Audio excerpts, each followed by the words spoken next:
Assalamualaikum warahmatullahi wabarakatuh. Wilujeng enjing sadayana perkenalkeun nami Abdi Listi ti kelas 11 hiji.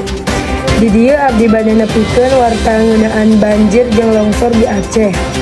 Dina tanggal 27 November 2025, sababaraha daerah di Provinsi Aceh kakeunaan banjir jeung longsor.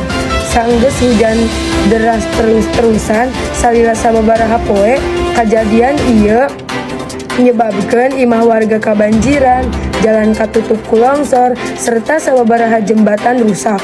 Sababaraha warga kapaksa ngungsi ke tempat anu leuwih aman pikeun nyingkahan bahaya. Pamarintah, BPBD, jeung tim SAR langsung turun ka lokasi pikeun mantuan korban bencana. Bantuan dahareun, cai bersih, pakaian, jeung ubar-ubaran oge dibagikeun ka warga anu katerjang musibah. Jadi, urang sadayana kudu leuwih ngajaga lingkungan, ulah micen guntas sembarangan, serta kudu waspada kana bencana alam. Sajabati eta, urang oge kudu silih tulungan ka sesama lamun aya nu keur kamusibahan. Sakitu wae, hatur nuhun. Assalamualaikum warahmatullahi wabarakatuh.